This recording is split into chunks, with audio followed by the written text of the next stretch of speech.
అందరికీ జై హింద్. కొన్ని రోజుల నుంచి ఇన్‌స్టాగ్రామ్‌లో గానీ, యూట్యూబ్‌లో గానీ ఒక వీడియో చాలా వైరల్ అవుతుంది. అరుణాచల్ ప్రదేశ్‌లో ఒక అబ్బాయి ఒక సాంగ్ ప్లే చేస్తూ మమ్మల్ని చైనా ఆక్యుపై చేసేస్తుంది, అరుణాచల్ ప్రదేశ్ ఇకపై భారతదేశంలో ఉండదు అని చెప్పేసి ఒక సాంగ్ రికార్డ్ చేస్తూ ఒక వీడియో వైరల్ అవ్వడం జరిగింది. ఇది నిజమా? ఇది అబద్ధమా? అసలు ఇండియాకి చైనాకి మధ్య బౌండరీ డిస్ప్యూట్ ఏంటి, దాని వెనుక హిస్టారికల్ కారణాలేంటి, మరెన్నో అంశాలు దీనికి సంబంధించి ఒక హిస్టరీ పర్స్పెక్టివ్తో మీ అందరికీ చెప్తాను. సో జాగ్రత్తగా వినండి. ఫస్ట్ ఆఫ్ ఆల్, మనకి చైనాకి బౌండరీ డిస్ప్యూట్స్ ఉన్నాయి, ఈ విషయము వాస్తవం. కానీ అవుట్రైట్గా చెప్పాలి అంటే చైనా ఖచ్చితంగా ఇలాంటి వెధవ పని మాత్రం ఖచ్చితంగా చేయదు. ఎందుకంటే మన దేశానికి చైనాకి ఆర్థిక సంబంధాలు చాలా బాగా ఉన్నాయి. ఇలా ఆర్థిక సంబంధాలు బాగా ఉన్న సమయంలో ఏ దేశం కూడా ఇంకో దేశంతో యుద్ధం కోరుకోదు. రెండో విషయానికి వస్తే, ఆల్రెడీ చైనా ఇప్పుడు తైవాన్తో కొంచెం బిజీగా ఉంది. తైవాన్ అనే ప్రాంతాన్ని తనదిగా భావిస్తుంది కాబట్టి దాన్ని చైనాలో కలుపుకోవాలనే ఒక ఉద్దేశం వెనుక తను వర్క్ చేస్తుంది. సో ఈ సమయంలో ఇండియాపై ఇలాంటి దాడి అనవసరం చైనాకి. ఇకపై అఫీషియల్ స్టేట్మెంట్కి వచ్చేస్తే ప్రభుత్వం కూడా దీని మీద చాలా స్పష్టంగా మాట్లాడుతూ ఏం చెప్పింది అంటే, ఇలాంటిది ఏమీ జరగలేదు, ఏవైనా వీడియోలు కూడా మీకు కనిపిస్తే మాత్రం అవి ఓల్డ్ అండ్ ఫ్రాగ్మెంటెడ్ వీడియోస్ తప్పితే దాంట్లో వాస్తవం లేదు అని చెప్తున్నారు. ప్రభుత్వం కూడా ఏం చెప్తుంది అంటే, కొన్ని యాంటీ సోషల్ ఎలిమెంట్స్ ప్రభుత్వాన్ని ఒక నెగటివ్ ఎలిమెంట్లో చూపించాలి అనే ఉద్దేశంతో ఈ సమయంలో ఇలాంటి వీడియోస్ చేయిస్తున్నారు అని చెప్పడం జరుగుతుంది. సో ప్రభుత్వం యొక్క స్టాండ్ పాయింట్ ఆఫ్ వ్యూ మనం తీసుకుంటే, ఇలా ఏ సంఘటన జరగట్లేదు, మన భూమిని చైనా ఆక్రమించట్లేదు, ఇదే గవర్నమెంట్ యొక్క స్టాండ్. సో కాకపోతే మనం ఈ వీడియోలో చైనా నిజంగానే అరుణాచల్ ప్రదేశ్ను ఆక్రమిస్తుందా, ఈ యొక్క అంశంపై నేను హిస్టారికల్ పర్స్పెక్టివ్తో మాట్లాడతాను. ఫస్ట్ ఆఫ్ ఆల్, మనందరికీ తెలుసు, గతంలో బ్రిటిష్ వాళ్ళు మనల్ని పరిపాలించారు. Britishers ruled India almost from 1757 నుంచి 1947 వరకు బ్రిటిషర్స్ మనల్ని పరిపాలించారు. సో ఆల్మోస్ట్ 190 years అనుకోండి మనల్ని పరిపాలించడం జరిగింది. ఈ క్రమంలో ఒక ఇంపార్టెంట్ ఇయర్ 1914 అన్నమాట. 1914వ సంవత్సరము చాలా ఇంపార్టెంట్. ఈ సంవత్సరంలోనే ఒక అగ్రిమెంట్ జరిగింది. ఈ అగ్రిమెంట్ పేరే షిమ్లా అగ్రిమెంట్. ఇది 1971-72 ఇండియా పాకిస్తాన్ మధ్యలో జరిగిన అగ్రిమెంట్ పేరు కూడా షిమ్లా అగ్రిమెంట్. కానీ ఇది ఆ షిమ్లా అగ్రిమెంట్ కాదు. ఇది బ్రిటిష్ ఇండియా ఒకవైపు, టిబెట్ ఇంకోవైపు, చైనా ఇంకోవైపు అండ్ మియన్మార్, ఇలా 4 దేశాల మధ్యలో జరిగిన ఒక ఒప్పందం 1914లో. మనం యాక్చువల్లీ ఇండియా మ్యాప్ చూసుకుంటే గనక, ఫర్ ఎగ్జాంపుల్ ఇది మన ఇండియా మ్యాప్ అనుకుందాం, అండ్ ఇటువైపు మన జేఎండ్కే ఉంది, ఇదంతా నేపాల్ బార్డర్, ఇక్కడ మన సిక్కిం, ఇది భూటాన్, ఇలా వచ్చి మనకి ఇలా అరుణాచల్ ప్రదేశ్ ఇలా వస్తుంది. ఇది అరుణాచల్ ప్రదేశ్ అనుకుందాము.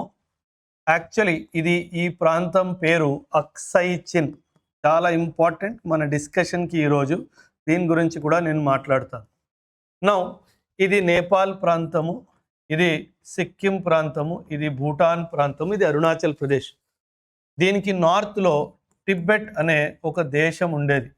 అందుకే 1914 యొక్క మీటింగ్లో టిబెట్కి శాసించే వాళ్ళు కూడా ఈ మీటింగ్ని అటెండ్ అయ్యారు. నా ఇప్పుడు చూడండి, ఇండియా యాక్చువల్లీ హిస్టరీలో చూసుకోవాలంటే మనకి చైనాతో బార్డరే లేదు, ఓన్లీ టిబెట్తోనే బార్డర్ ఉంది. కానీ మీరు ఒక ప్రశ్న అడగొచ్చు, సార్ మనకి చైనాకి బార్డర్ లేనప్పుడు అసలు చైనా వాడిని మీటింగ్ ఎందుకు పిలిచాము? మీకు చాలామందికి తెలియని విషయము అండ్ మీకు గుర్తుండాల్సిన విషయం ఏంటంటే, ఇలా మనం డౌన్ సౌత్కి వచ్చేస్తే ఇక్కడ మయన్మార్ ఉంది, అండ్ ఈ మయన్మార్ కూడా British Indian army or British India కిందే ఒక ప్రాంతం. ఇది 1830స్లో ఆంగ్లో బర్మీస్ వార్ జరిగింది. 1828 ఆంగ్లో బర్మీస్ వార్.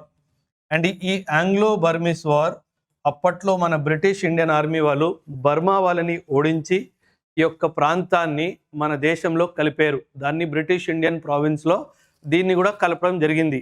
అండ్ ఈ మయన్మార్ యొక్క బార్డర్ చైనాతో కలిసి ఉండేది. సో మయన్మార్ బౌండరీ గురించి కూడా మాట్లాడాలి అనే ఉద్దేశంతోనే చైనాని కూడా ఈ యొక్క మీటింగ్లో పిలవడం జరిగింది. అంటే ఇక్కడ మీరు అండర్స్టాండ్ చేసుకోవాల్సిన విషయం ఏంటంటే ఇండియాకి చైనాకి వాస్తవంలో చూసుకుంటే అసలు బౌండరీయే లేదు. 1950లో చైనా వాడు అక్రమంగా టిబెట్ని ఆక్రమించాడు కాబట్టి ఈరోజు చైనాతో మనకి బౌండరీ ఉంది. నిజంగా చూస్తే మనకు అసలు చైనాతో బౌండరీయే లేదు. నో ఈ యొక్క అగ్రిమెంట్ ఏదైతే జరిగిందో ఈ అగ్రిమెంట్ తర్వాతనే ఒక లైన్ ఏర్పాటయింది. ఒక లైన్ మ్యాప్ మీద గీయబడింది. ఆ లైన్ పేరే మెక్-మహోన్ లైన్. అండ్ ఈ లైనే మనకి చైనాకి మధ్య బౌండరీ ఈరోజు కూడా. సో మనం ఈ యొక్క బౌండరీ ఏదైతే చూస్తామో ఈ యొక్క బౌండరీ చైనాతో దీన్ని మెక్-మహోన్ లైన్ అంటారు.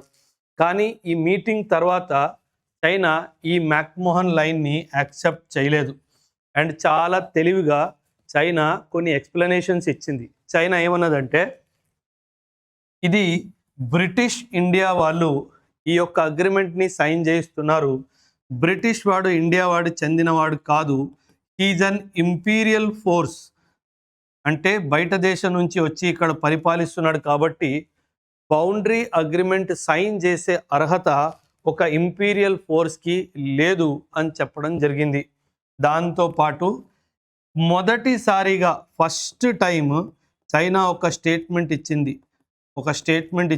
ఈ స్టేట్మెంట్ ఏంటంటే Tibet is not an independent country అని చెప్పడం జరిగింది.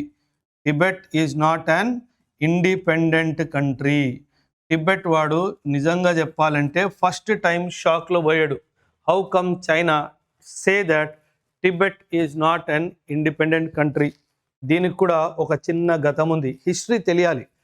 హిస్టరీ తెలిసిన మనిషిని ఎవరు మోసం చేయలేరు, ఎవరు దారి తప్పించలేరు, దారి డైవర్ట్ చేయలేరు. యాక్చువల్లీ గతంలో చూసుకుంటే Tibet was an autonomous province. అన్నమాట. అంటే వీళ్ళు ఇండిపెండెంట్ ఒక దేశం లాగే ఉండేవాళ్ళు. కానీ అప్పట్లో మనం గతం చూసుకుంటే మంగోలియా వాళ్ళు చాలా ఫ్రీక్వెంట్గా టిబెట్ మీద దాడి చేసేవాళ్ళు. మంగోలియా, మీరు చంగీజ్ ఖాన్ అనే పేరు వినే ఉంటారు. చంగీజ్ ఖాన్ లాంటి శాసకులు రిపీటెడ్గా టిబెట్ మీద దాడి చేసేవాళ్ళు. నార్త్ నుంచి, చైనాకి నార్త్లో మంగోలియా అనే దేశం ఉంటుంది. వాళ్ళు రిపీటెడ్గా దాడి చేసేవాళ్ళు. మనందరికీ తెలుసు టిబెట్ వాళ్ళు బుద్ధిజం అనే మతాన్ని పాటిస్తారు. So they are peace loving people. వాళ్ళకి అంత యుద్ధాలు అవన్నీ ఇష్టం ఉండదు. They are peace loving people. So Tibet ఏం చేసిందంటే ఒక తప్పు చేసింది. తప్పు అనుకోండి, ఇంకేమైనా అనుకోండి. టిబెట్ చైనాకి ఒక రిక్వెస్ట్ చేసింది. ఏమని? ఇలా నేను ప్రశాంతంగా కూర్చొని దేవుడి పేరు తీసుకుంటుంటే మంగోలియా వాడు వచ్చి పదే నన్ను డిస్టర్బ్ చేస్తున్నాడు. మీ చైనీస్ ఆర్మీని పంపించి, అప్పట్లో చైనాలో ఒక డైనాసిటీ పరిపాలించేది. ఆ డైనాసిటీ పేరే షింగ్ డైనాసిటీ అన్నమాట. ఆ డైనాసిటీ పేరే షింగ్ డైనాసిటీ. సో ఈ షింగ్ డైనాసిటీ వాళ్ళు ఏం చేశారంటే చైనాకి ఆర్మీ జనరల్స్ని పంపించారు for the purpose of protecting Tibet from the Mongolian invasion అన్నమాట. సో ఎవరైతే ఈ ఆర్మీ హెడ్ ఉండేవాళ్ళో వాళ్ళని అంబన్ అనేవాళ్ళు. And over a period of time వీళ్ళు ఎక్కువ రోజులు, కొన్ని నెలలు, సంవత్సరాలు అలా టిబెట్లో అలా ఉండిపోయారు. ఎందుకంటే రిపీటెడ్గా అటాక్స్ జరిగాయి. గ్రాడ్యువల్గా ఏం జరిగిందంటే ఈ అంబన్ ఏమన్నాడంటే మనకి బుద్ధిజం యొక్క టిబెట్లో ఉన్న బుద్ధిజం యొక్క హైరార్కీ తెలుసుంటే మాత్రము మీరు టిబెటన్ లామా గురించి వినే ఉంటారు. టిబెటన్ లామా ఎవరైతే ఉంటారో, ఇప్పుడు మన దగ్గర దలై లామా అని చెప్పి ఉన్నారు కదా, ఆయన వాళ్ళకి స్పిరిచువల్ హెడ్. ఆయన వాళ్ళకి స్పిరిచువల్ హెడ్. అండ్ స్పిరిచువల్ హెడ్తో పాటు ఆయన వాళ్ళకి పొలిటికల్ హెడ్ కూడాను. అంటే ఒకటి రాజ్య కాన్స్టిట్యూషనల్ పరంగా, పొలిటికల్ పరంగా కూడా ఆయన హెడ్, అండ్ స్పిరిచువల్ పరంగా కూడా ఆయనే హెడ్ అనమాట. ఎందుకంటే ఈ అంబన్ అనే ఎవరైతే అధికారు ఉన్నాడో టిబెట్లో, చైనాకి చెందిన మిలిటరీ లీడర్, తను ఏం చేశాడంటే I am equal to Dalai Lama అని చెప్పడం స్టార్ట్ చేశాడు. నేను మీ దలై లామా కన్నా తక్కువ కాదు, నా వల్లనే మీరు సేఫ్గా ఉన్నారు అని చెప్పడం స్టార్ట్ చేశాడు. అండ్ 1914 వచ్చేసరికి చైనా ధైర్యం ఎంత పెరిగిపోయింది అంటే, ఈ చైనా వాడు ఏం చెప్పాడు, బాబు Tibet you are not an independent country, you are my protectorate state అన్నాడు. అంటే you are my protectorate state. Protectorate state అంటే నేను నీకు రక్షణ ఇస్తున్నాను, సో నువ్వు నా రక్షణ కింద ఉంటున్నావు, నువ్వు ఒక ఇండిపెండెంట్ కంట్రీ కాదు అని చెప్పడం జరిగింది మొదటిసారి. సో ఇలా ఈ రెండు కారణాలు చెప్పి ఈ షిమ్లా అగ్రిమెంట్ ఏదైతే సైన్ అయిందో చైనా దీన్ని ఒప్పుకోలేదు అండ్ సిగ్నేచర్ చేయకుండా వెళ్ళిపోయింది. ఆ యొక్క సిగ్నేచర్ టిబెట్ వాడు చేశాడు, మయన్మార్ వాడు చేశాడు. ఇప్పుడు బ్యూటిఫుల్ థింగ్ ఏంటంటే 1948లో మయన్మార్కి ఇండిపెండెన్స్ వచ్చింది. మయన్మార్కి ఇండిపెండెన్స్ వచ్చిన తర్వాత చైనా కూడా 1948లోనే ఇండిపెండెంట్ అయింది. ఈ రెండు దేశాలు చైనా అండ్ మయన్మార్ వాడు వాళ్ళకు కూడా బార్డర్ ఉందని చెప్పాను కదా, అదే మెక్మహోన్ లైన్ని చైనాకి అండ్ మయన్మార్కి మధ్యలో అదే బౌండరీ అని చెప్పి ఒప్పుకున్నాడు. కానీ మన దేశానికి వస్తే ఆ బౌండరీని చైనా ఒప్పుకోలేదు. చైనా ఏంటంటే మనము పొలిటికల్ సైన్స్లో కూడా ఒక కాన్సెప్ట్ గురించి మనం మాట్లాడతాము. దాన్ని అంటారు స్ట్రాటజిక్ హెడ్జింగ్ అన్నమాట. Strategic hedge. సో చైనా యొక్క ఉద్దేశం ఏంటంటే కొన్ని విషయాల్లో చైనా చాలా తెలివిగా ప్రవర్తిస్తుంది. చైనా ఉద్దేశం ఏంటంటే నేను ఇప్పుడు ఈ బౌండరీ అగ్రిమెంట్ని సైన్ చేసేసి Arunachal Pradesh is part of India అని ఒప్పుకుంటే బహుశా భారతదేశం ఇండియా వాడు నాతో ట్రేడ్ చేయడము ఆపేస్తాడేమో అన్న అంశం కూడా ముందొస్తుంది. నౌ ఎందుకు అరుణాచల్ ప్రదేశ్ మొత్తం చైనాలో భాగం అని అడుగుతున్నాడంటే దీని వెనకాల కూడా ఒక కారణం ఉంది. నేను ఇందాక ఏం చెప్పాను, Tibetan lama is a spiritual guru as well as political guru of the Tibet Buddhist monks అని చెప్పాను కదా. అయితే ఏం ప్రాబ్లం వచ్చిందంటే మన అరుణాచల్ ప్రదేశ్ వాళ్ళు ఎవరైతే ఉన్నారో వాళ్ళు టిబెటన్ లామాని వాళ్ళు కూడా మా స్పిరిచువల్ గురువు అని చెప్పి భావించేవాళ్ళు. ఈయననే మాకు దేవుడికి సంబంధించిన విషయాల్లో దారి చూపేది తనే అని చెప్పేసి వీళ్ళు భావించేవాళ్ళు. సో ఎందుకంటే ఈ టిబెటన్ లీడర్కి పొలిటికల్ హెడ్షిప్ కూడా ఉంది కాబట్టి చైనా వాడు ఏం క్లెయిమ్ చేస్తాడంటే నేను టిబెట్ని ఆల్రెడీ ఆక్రమించాను, టిబెట్ నాలో ప్రాంతము, పార్ట్ ఆఫ్ చైనా కాబట్టి అరుణాచల్ ప్రదేశ్ వాళ్ళు కూడా టిబెటన్ లామాని స్పిరిచువల్ గురువులా భావిస్తారు కాబట్టి అండ్ ఆ స్పిరిచువల్ గురువు పొలిటికల్ హెడ్ కూడా కాబట్టి ఈ ప్రాంతం కూడా సదరన్ టిబెట్ అని చెప్తాడు. ఈ ప్రాంతం కూడా సదరన్ టిబెట్ అని చెప్తాడు. అండ్ ఈ ఆధారం మీదగా అరుణాచల్ ప్రదేశ్ పూర్తిగా నాది అని చెప్పేసి చైనా క్లెయిమ్ చేస్తాడు. అందుకే అరుణాచల్ ప్రదేశ్లో ఉంటున్న బౌండరీ ఏదైతే ఉందో దాన్ని మెక్మహోన్ లైన్ ఏదైతే బౌండరీ ఉందో దాన్ని యాక్సెప్ట్ చెయ్యడు. అండ్ ప్రతిసారి ఎప్పుడైతే ఇండియా ఏదైనా కీలకమైన నిర్ణయం ఏదైతే తీసుకోవాలనుకుంటుందో, ఫర్ ఎగ్జాంపుల్ ఇండియా అమెరికాతో మంచి సంబంధాలు కుదుర్చుకోవాలి అనుకుందాం, అమెరికాతో కొన్ని డిఫెన్స్ ప్యాక్ట్స్ సైన్ చేసుకోవాలి అని అనుకుంది అనుకోండి, ఆ టైంలో ఖచ్చితంగా చైనా వాడు మన మీద ఏదో విధంగా దాడో లేదా ఏదైనా కాన్ఫ్లిక్ట్ సృష్టించడానికి ప్రయత్నిస్తాడు. సో ఇలా ఒకవైపు స్ట్రాటజిక్ హెడ్జింగ్ చేస్తుంది, అంటే నా ట్రేడ్ తగ్గిపోవద్దు అంటే ఖచ్చితంగా ఏదో ఒక అంశంలో ఇండియాతో బౌండరీ డిస్ప్యూట్ కొనసాగుతూనే ఉండాలి. ఇండియాతో బౌండరీ డిస్ప్యూట్ సెటిల్ అయిపోయింది అంటే ఇండియా ఎప్పుడో ఒకప్పుడు నా నుంచి విత్డ్రా చేసేసుకుంటాడు.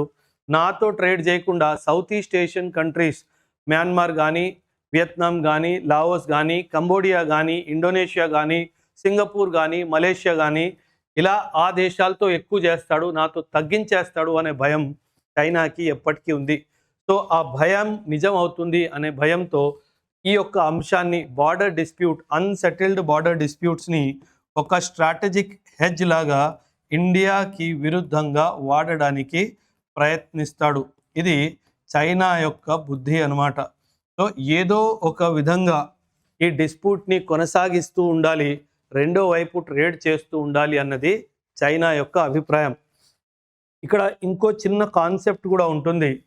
ఎవరైతే మన సిటిజన్స్ అరుణాచల్ ప్రదేశ్లో నివసిస్తారో, అరుణాచల్ ప్రదేశ్లో మన సిటిజన్స్ ఎవరైతే నివసిస్తారో, అక్కడ మన దేశానికి చెందిన సిటిజన్స్ ఎవరైతే ఉంటారో వాళ్ళని చైనా ఇండియన్ సిటిజన్స్ లాగా భావించదు.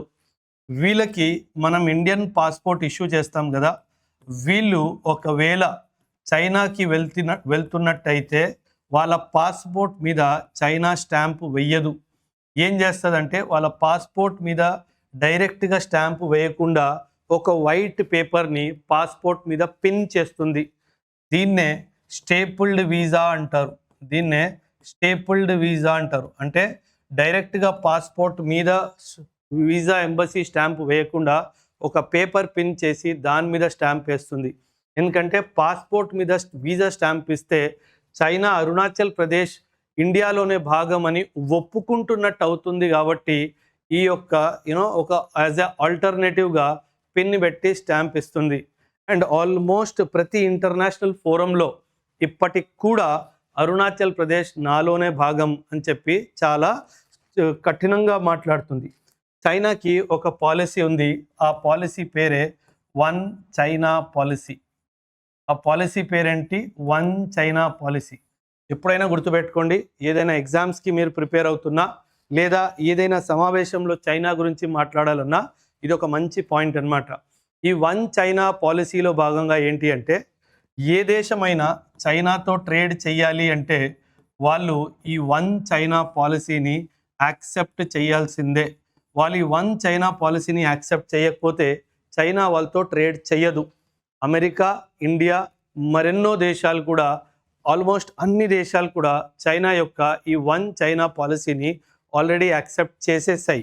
ఈ వన్ చైనా పాలసీలో భాగంగా చైనా ఏమంటుందంటే, టిబెట్ నాలోనే భాగం, నువ్వు యాక్సెప్ట్ చేయాలి. హాంకాంగ్ నాలోనే భాగం, నువ్వు యాక్సెప్ట్ చేయాలి.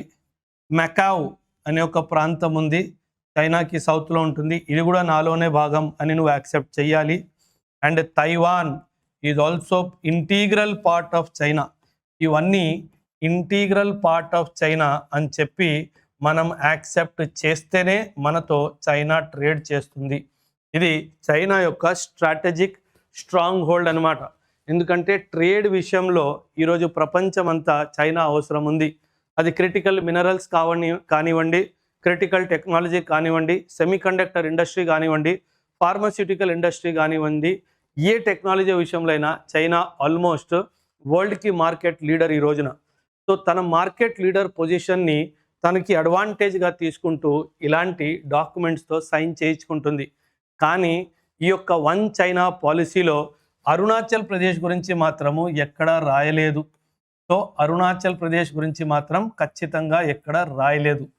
సో మీరు కూడా ఇలాంటి వీడియోస్ చూసి మన ప్రభుత్వం ఏం చేయట్లేదు, మనం ఊరుకొని ఉంటున్నాము అని చెప్పి ఏవైతే వీడియోస్ ఎవరైనా చేసినా లేదా ఇంకెవరైనా మాట్లాడినా దాన్ని ఖచ్చితంగా నమ్మడానికి వీల్లేదు. అది అసత్యం. నేను అరుణాచల్ ప్రదేశ్లో సర్వీస్ చేశాను. ఇప్పుడు మనం ఈ అరుణాచల్ ప్రదేశ్ మ్యాప్ తీసుకుంటే అరుణాచల్ ప్రదేశ్ ఇలా వస్తుంది. అండ్ అరుణాచల్ ప్రదేశ్ పైన ఇది మనకి బ్రహ్మపుత్ర రివర్ ఇలా వస్తుంది. అండ్ ఈ బ్రహ్మపుత్ర రివర్ ఇలా యూటర్న్ తీసుకొని మన దేశంలోకి వస్తుంది. ఈ బ్రహ్మపుత్ర రివర్ ఎక్కడైతే యూటర్న్ తీసుకుంటుందో ఆర్మీ యొక్క పోస్ట్ ఉంటుంది అక్కడ, కిబితూ పోస్ట్ అని చెప్పేసి. అంజా డిస్ట్రిక్ట్లో కిబితూ పోస్ట్ అని ఒక పోస్ట్ ఉంటుంది. That is the eastern most post of India. అంటే అది ఈశాన్యానికి, మన దేశానికి ఉన్న ఈస్టర్న్ మోస్ట్ పోస్ట్ అనమాట ఇండియాకి.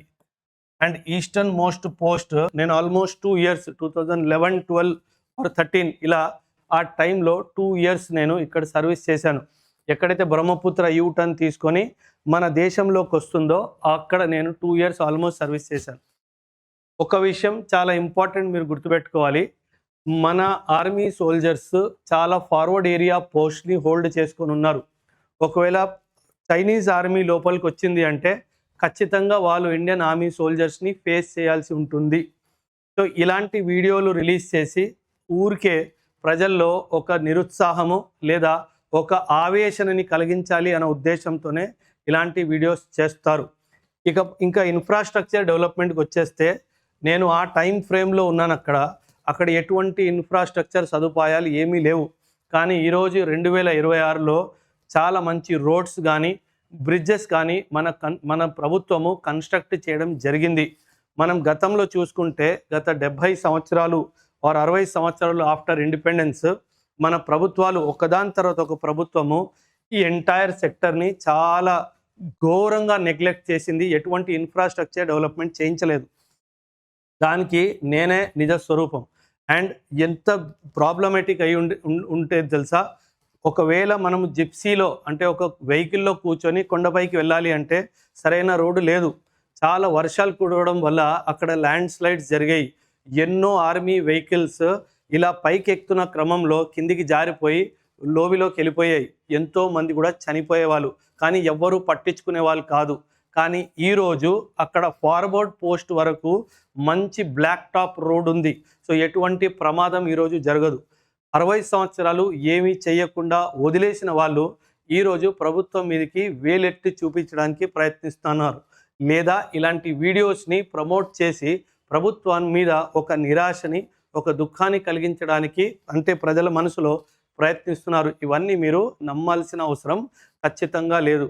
అండ్ వీళ్ళు ఇచ్చిన ఎక్స్‌ప్లనేషన్ ఏంటంటే 60 సంవత్సరాలు, 70 సంవత్సరాలు పరిపాలిస్తున్నప్పుడు ఈ ప్రభుత్వం ఇదెందుకు చెయ్యలేదు అంటే వాళ్ళు ఇచ్చిన జవాబు వింటే మీరందరూ నవ్వుతారు. ఒకవేళ మనం ఇన్‌ఫ్రాస్ట్రక్చర్ డెవలప్‌మెంట్ చేసేస్తే చైనా వాడు అదే రోడ్డు వాడి ఇండియా పైకి దాడి చేస్తాడు అని చెప్పేసి స్టేట్మెంట్స్ ఇవ్వడం కూడా జరిగింది. ఇది నా మాట కాదు. ఇది జయశంకర్ గారు కూడా మాట్లాడిన మాట. శివశంకర్ మెనన్ అని చెప్పేసి ఒక ఫారిన్ మినిస్టర్ ఉండేవారు. ఆయన ద్వారా కూడా చాలా తప్పులు జరిగాయి అని చెప్పేసి చెప్పడం కూడా జరిగింది. అండ్ కొన్ని పుస్తకాల్లో కూడా దీని గురించి చాలా వివరంగా చాలామంది ఎవరైతే ఇండియన్ ఫారెన్ సర్వీస్‌లో ఉన్నారో వాళ్ళు కూడా రాయడం జరిగింది అని చెప్పి జయశంకర్ గారు పార్లమెంట్ కూడా చెప్పడం జరిగింది. సో, ఇలా గతంలో ఎన్నో అఘాయిత్యాలు జరిగాయి. కానీ ఇప్పుడు మాత్రము పరిస్థితి బావుంది. Yes, I understand China is an aggressive country. వాళ్ళు చాలా అగ్రెసివ్ డిఫెన్స్ పోస్చర్ చేస్తారు. మన పోస్ట్ దాకా వచ్చి ఇది మాది అని చెప్పి వెళ్తారు. కానీ దాన్ని ఆక్యుపై చేయరు. వస్తారు, కనుస్తారు, తిరిగి వెళ్ళిపోతారు. ఏ రోజు కూడా చైనా ఏ పోస్ట్‌లో అంటే ఇన్ ద రీసెంట్ పాస్ట్ ఆ గల్వాన్ క్లాషెస్ గానీ, ఆ డోక్లాం ప్లాటూలో జరిగిన అల్లర్ల తర్వాత ఒక లాస్ట్ 3-4 ఇయర్స్ నుంచి మాత్రము జనరలీ ఏదైతే అరుణాచల్ ప్రదేశ్ సమీపంలో ఉన్న ప్రాంతంలో ఉన్న బార్డర్ ఏదైతే ఉందో అది ప్రశాంతంగానే ఉంది.